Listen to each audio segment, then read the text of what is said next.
Chicken momo কার না ভালো লাগে, আরও যদি হয় প্যান ফ্রাইড চিকেন মোমো। তো নমস্কার বন্ধুরা, মাই কিচেন ডব্লিউবিতে সবাইকে স্বাগত। চলে এলাম প্রতিদিনের মতো নতুন একটা রেসিপি নিয়ে। আজকের রেসিপি হলো প্যান ফ্রাইড চিকেন মোমো। কীভাবে বাড়িতে বানাবেন সেটাই দেখিয়েছি। তো চলুন দেখে নেবো আজকে পুরো রেসিপিটা কীভাবে বানাবো আর কী কী লাগছে এই রেসিপিটা বানাতে, দেখে নেবো স্টেপ বাই স্টেপ। খুব সুন্দর একটা রেসিপি বন্ধুরা শেয়ার করলাম, আশা করি আমাদের ভালো লাগবে। চলুন দেখে নেবো আজকের রেসিপি প্যান ফ্রাইড মোমো। তো মোমো বানানোর জন্য আমরা আগে একটা ডো বানিয়ে নেব। তো ডো বানানোর জন্য আমি এখানে নিয়েছি 2 কাপ ময়দা। আপনারা যে যেমন বানাবেন তেমন হিসেবে ময়দা নিয়ে নেবেন। তো আমি এখানে নিয়েছি 2 কাপ, মেজারমেন্ট কাপে মেপে 2 কাপ ময়দা নিয়ে নিয়েছি। আর দিয়ে দেবো এখানে স্বাদ মতো লবণ। লবণ দিয়ে লবণটা ভালো করে একটু মাখিয়ে নেব ময়দার সঙ্গে। তারপরে একটু অল্প অল্প জল দিয়ে এটাকে একটা মিডিয়াম একটা ডো বানিয়ে নিতে হবে। ডোটা খুব নরম হবে না, একটু শক্ত হবে। একটু শক্ত শক্ত করে ডোটা আমি বানিয়ে রেডি করে নেব বন্ধুরা। দেখুন এমনভাবে অল্প অল্প জল দেবো, জলটা একেবারে দেবো না, অল্প অল্প জল দিয়ে একটা ডো বানিয়ে আমরা রেডি করে নেব। অনেকে কমেন্টে জানতে চেয়েছেন যে মোমো বানালে হলুদ হয়ে যায় কিন্তু সাদা হয় না কেন, পুরো সাদা হয় না কেন। তো সাদা হবে যদি আপনি ডোটা বানানোর সময় ময়দা যতটা নেবেন 2 থেকে 3 টেবিল চামচ, আমি 2 কাপ ময়দা নিয়েছি, 2 কাপ ময়দাতে 3 থেকে 4 টেবিল চামচ আমি যদি কর্নফ্লাওয়ার মিলিয়ে দিই তাহলে মোমোটা একদম সাদা সাদা হবে। তো অবশ্যই কর্নফ্লাওয়ারটা মিলাতে ভুলবেন না সাদা করার জন্য। মোমোর ডোটা আমাদের রেডি হয়ে গেছে। আর এখানে নিয়েছি পেঁয়াজ, ধনেপাতা, আদা রসুন চপ আর লঙ্কা চপ, সব চপিং করে নিয়েছি। আর প্যান ফ্রাইডের জন্য নিয়েছি আমি পেঁয়াজ, ক্যাপসিকাম, কাঁচা লঙ্কা, একটু আদা আর টমেটো আর রসুন। আর নিয়েছি এখানে চিকেন 300 গ্রাম। আমি কিমা করে নিয়েছি চিকেনটা। তো সবগুলো এবারে একসঙ্গে মিলিয়ে নেব, মোমোর মশলাটা রেডি করে নেব। তো দিয়েছি আমি চিকেন, তারপর দিয়ে দেবো আমরা চপিং করা পেঁয়াজ। এখানে আমি 3খানা পেঁয়াজ দিয়েছি, 3খানা মিডিয়াম সাইজ পেঁয়াজ, প্রায় 300 গ্রাম পেঁয়াজ দিয়েছি এখানে। আর দিয়ে দেবো এখানে ধনে পাতা, 3 থেকে 4 টেবিল স্পুন ধনে পাতা। যদি পেঁয়াজ পাতা থাকে তো পেঁয়াজ পাতা দিয়ে দেবেন। আর দিয়েছি 1 টেবিল চামচ আদা রসুনের চপিং। আর দিয়েছি লঙ্কা চপিং, দিয়েছি 4টে লঙ্কা নিয়েছিলাম আমি। লঙ্কাটা আপনারা বুঝে দেবেন, যেমন খাবেন, ঝাল যেমন খাবেন তেমন বুঝে লঙ্কাটা দিয়ে দেবেন। দিয়েছি লবণ স্বাদ মতো। আর দিয়ে দেবো এখানে ব্ল্যাক পেপার পাউডার 1 টিস্পুন। আর দিয়ে দিয়েছি ম্যাগি মশলা 1 প্যাকেট।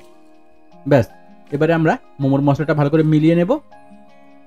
আর এক্সট্রা কোনো মশলার দরকার লাগবে না। যদি আপনি সোয়া সস দিতে চান তো দিতে পারেন। আর সোয়া সস যদি দেন লাইট সোয়া সস দেবেন, ডার্ক সোয়া সসটা দেবেন না। ডার্ক সোয়া সস দিলে কী হবে বন্ধুরা, কালো মশলাটা কালো হয়ে যাবে।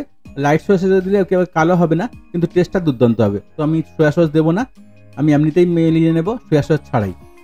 দেখুন আমার মোমোর মশলাটা রেডি হয়ে গেছে, আমার ডোটাও রেডি হয়ে গেছে এতক্ষণে। তো দেখে নেবো ডোটা কেমন হয়েছে। দেখুন ডোটা কত সুন্দর সেট হয়ে গেছে। এটাকে এবারে একটু মালিশ দিয়ে নেব, ডোটাকে মালিশ দিয়ে নিয়ে লম্বা করে নেব কাটার জন্য। যে ছোটো ছোটো ডোগুলো, মোমোর ডোগুলো আমরা কেটে রেডি করে নেব। আপনি চাইলে এখানে রুটির মতো বড় বেলে কোনো কাটার বা গ্লাসের মুখ দিয়ে এটা কেটে রেডি করে নিতে পারেন খুব সহজেই। এমন ছোটো ছোটো ডো কেটে যদি বেলতে আমার অসুবিধা হয় তো আমি একটা বড় রুটি বানিয়ে কাটার দিয়ে কেটে রেডি করে নিতে পারেন। তো আমি ছোটো ছোটো করে ডো কেটে নিয়েছি, যেমন সাইজের আমি মোমোগুলো বানাবো তেমন সাইজের ডোগুলো কেটে নিয়েছি। এবার একটা একটা করে লুচির মতো আমি বেলে রেডি করে নেবো।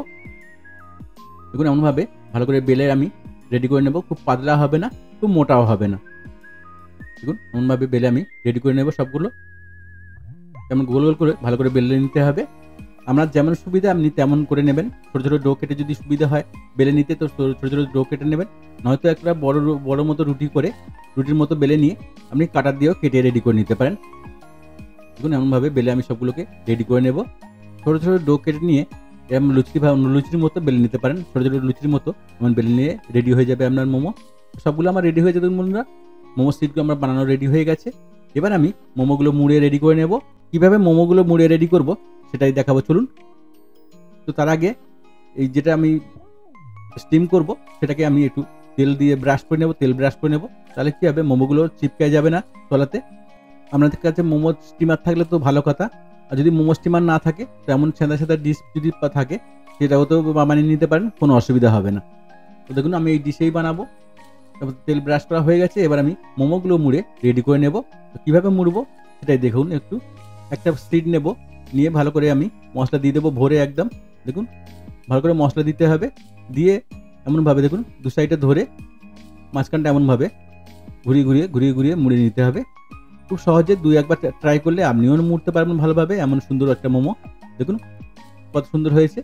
আমি আরেকখানা দেখে দিচ্ছি কেমনভাবে মুড়বেন। 2 থেকে 3 বার ট্রাই করলে দেখবেন আপনিও সুন্দরভাবে মোমো মোড়া শিখে গেছেন। তো অবশ্যই ট্রাই করবেন বন্ধুরা বাড়িতে। আর যদি বাড়িতে ট্রাই করেন কমেন্টে জানাতে ভুলবেন না রেসিপিটা আপনার কেমন লেগেছে। তো আরেকটা মোমো সেট নিয়েছি দেখুন। তো এমনভাবে দুপাশ থেকে শুধু ময়দাটা তুলে নিয়ে ভালো করে একদম চেপে দিতে হবে। দিলে দেখুন সুন্দরভাবে আমরা মোমো রেডি হয়ে যাবে। 2-4টা ভালো করে যদি লক্ষ্য করেন, রেসিপিটা যদি ভালো করে ফলো করেন, তো বাড়িতেই আপনি বানিয়ে নিতে পারবেন এত সুন্দরভাবে মোমোর মোড়াটা যদি আপনি আয়ত্ত করে নিতে পারেন, তো মোমো বানানো খুব একটা কঠিন না, খুব সহজেই একটা রেসিপি। বন্ধুরা আমি মোড়া সব রেডি হয়ে গেছে আমার। এবার আমি স্টিম করতে দেবো। স্টিম করার জন্য জল বসিয়ে দিয়েছিলাম। এবার আমি স্টিম করে নেব ঢাকা দিয়ে। 8 থেকে 10 মিনিট এটাকে স্টিম করলে মোমোগুলো আমার রেডি হয়ে যাবে। চলে এলাম 10 মিনিট পরে বন্ধুরা, মোমোটা আমার পুরো কমপ্লিট হয়ে গেছে। দেখুন কত সুন্দরভাবে রেডি হয়ে গেছে। এবার এটাকে তুলে নিয়ে বাকিগুলোকে এমনভাবে আমি সবগুলোকে স্টিম করে নেব। দেখুন কত সুন্দর হয়েছে। তো এটাকে ঠান্ডা করে আমি পুরো ঢেলে নেব। তারপরে আমরা চলে যাব পরের স্টেপে। যেহেতু আমরা প্যান ফ্রাইড মোমো বানাবো, তার জন্য এটাকে ফ্রাই করে নিতে হবে। ফ্রাই করার জন্য আমি তেল বসিয়ে দিয়েছি। তেলটা একটু গরম হলে আমরা যে বয়েল করা মোমোগুলো এগুলো ছেড়ে দেবো। স্টিম করা মোমোগুলো আমরা তেলে ছেড়ে দেবো। ভালো করে একটু ফ্রাই করে নেব। যতটা যাবে আমি যে ততটা এটাকে ফ্রাই করে রেডি করে নেব বন্ধুরা। এমনভাবে খুব বেশি ফ্রাই করার দরকার নেই, অল্প একটু ফ্রাই করে নেবো শুধু স্কিনটা টাইট হওয়ার জন্য। মোমোর গায়ের স্কিনটা টাইট হওয়ার জন্য ততটাই ফ্রাই করে নেব, বেশি ফ্রাই করার প্রয়োজন হবে না। প্যান ফ্রাইড মোমো 3-4 রকমভাবে বানানো যায় বন্ধুরা। তো আমি একরকম দেখালাম। তো ভালো করে এটাকে ফ্রাই করে রেডি করে নেব। খুব সুন্দর একটা রেসিপি বন্ধুরা শেয়ার করলাম। আশা করি আমাদের ভালো লাগবে। যদি আমার রেসিপিটা আপনাদের ভালো লাগে তো চ্যানেলটাকে লাইক শেয়ার সাবস্ক্রাইব করতে ভুলবেন না। আরও এরকম মজার রেসিপি দেখতে চ্যানেলটাকে সাবস্ক্রাইব করে রাখবেন আর বেল আইকনটাকে অলে সেট করে রাখবেন। তাহলে কি হবে, আমি যখনই কোনো নতুন রেসিপি ছাড়বো নোটিফিকেশন আমার কাছে আগে পৌঁছবে। আর কে কোথা আমার রেসিপিটা দেখছেন অবশ্যই কমেন্টে জানাবেন। যদি ফেসবুক থেকে দেখে থাকেন পেজটাকে ফলো করে নেবেন। আর যদি ইউটিউব থেকে দেখে থাকেন তো চ্যানেলটাকে লাইক শেয়ার সাবস্ক্রাইব করতে ভুলবেন না। আরও সব মজার রেসিপি দেখার জন্য অবশ্যই চ্যানেলটাকে সাবস্ক্রাইব করে রাখবেন। চলুন বন্ধুরা, আমার মোমোটা অলরেডি ফ্রাই হয়ে গেছে অনেকটা। তো ভালো করে একটু উল্টে পাল্টে আমরা মোমোটাকে আর একটু ফ্রাই করে নেব। একটু হালকা কালার এলে মোমোটাকে আমরা নামিয়ে নেব। দেখুন কত সুন্দরভাবে ফ্রাই হয়ে গেছে। খুব বেশি কালার করব না, হালকা একটু কালার ধরে গেলে এটাকে আমরা নামিয়ে রেডি করে নেব। দেখুন মোমোর কালারে অলরেডি এসে গেছে, হালকা ব্রাউন কালার এসে গেছে। এবার এগুলো আমরা তুলে নেব। তুলে নিয়ে বাকিগুলোকে এমনভাবে ফ্রাই করে নেব। তারপরে চলে যাব আমরা পরের স্টেপে প্যান ফ্রাইড বানানোর জন্য। তো প্যান ফ্রাইডের মশলাটা বানিয়ে নেব। তো দিয়েছি কড়াতে তেল 2 টেবিল স্পুন, আর দিয়েছি এখানে রসুন 1 টেবিল স্পুন। রসুন দিয়েছি চপিং রসুন। তো রসুনটা একটু ভালো করে ফ্রাই করে নেব।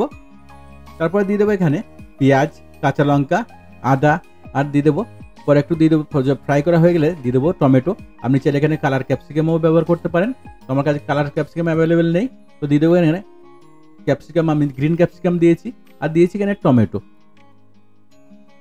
তো ভালো করে এটাকে ফ্রাই করে নেবো আগে, তারপরে আমরা মশলা দিয়ে দেবো। তো দিয়ে দিয়েছি টমেটো, দিয়ে সবগুলো একটু ভালো করে ফ্রাই করে নিতে হবে। তো ভালো করে একটু ফ্রাই করে নেবো বন্ধুরা। তারপরে দিয়ে দেবো এখানে লবণ দিয়েছি আমি স্বাদ মতো। আর দিয়ে দেবো চিনি। আমি চিনি এখানে 1/2 টিস্পুন চিনি দিয়েছি। তারপরে দিয়ে দেবো এখানে সস এখানে আমি টমেটো সস দিয়েছি। আর দিয়ে দেবো black sauce, tomato sauce black sauce একসঙ্গে মিলিয়ে রেখেছিলাম, সেটাকে দিয়ে দেবো। আগে একটু ফ্রাই করে নেবো ভালো করে সবগুলোকে। তারপর দিয়ে দেবো ব্ল্যাক সস আর টমেটো সসটা মিলিয়ে রেখেছিলাম, সেটাকে দিয়ে দেবো। দিয়ে ভালো করে একটু মিশিয়ে নিতে হবে সবগুলো একসঙ্গে। পেঁয়াজ ক্যাপসিকামের সঙ্গে সসটা ভালো করে মিশিয়ে নেব। আর একটু কালারের জন্য দিয়ে দেবো কাশ্মীরি চিলি পাউডার। আমি এখানে 1/2 টিস্পুন কালারের জন্য দিয়েছি Kashmiri chilli powder. Kashmiri chilli powder দিলে বন্ধুরা কী হবে, কালারটা খুব সুন্দর হবে। তো কাশ্মীরি চিলি পাউডারটা দিয়ে ভালো করে একটু ফ্রাই করে নেবো সবগুলো একসঙ্গে। তারপর দিয়ে দেবো আমরা যে ফ্রাই করে রেখেছিলাম মোমোটা, সবগুলো দিয়ে দেবো এখানে। দিয়ে ভালো করে একটু মিলিয়ে নেবো সসের সাথে। এরকমভাবে ভালো করে মিলিয়ে রেডি করে নিতে হবে। দেখতে যতটা সুন্দর বন্ধুরা, খেতে খুব মজা লাগে। অবশ্যই একবার বাড়িতে ট্রাই করবেন। আর যদি বাড়িতে ট্রাই করেন কমেন্টে জানাতে ভুলবেন না রেসিপিটা আপনার কেমন লেগেছে। তো দেখুন কত সুন্দর রেডি হয়ে গেছে। তো পুরো ভিডিওটা দেখার জন্য সবাইকে ধন্যবাদ। ভালো থাকবেন, সুস্থ থাকবেন। আবার দেখা হবে নেক্সট রেসিপিতে। আর কমেন্টে জানাতে ভুলবেন না রেসিপিটা আপনাদের কেমন লেগেছে। আপনাদের একটা মূল্যবান কমেন্ট আমার নতুন রেসিপি বানাতে অনেক সাহায্য করবে। ধন্যবাদ।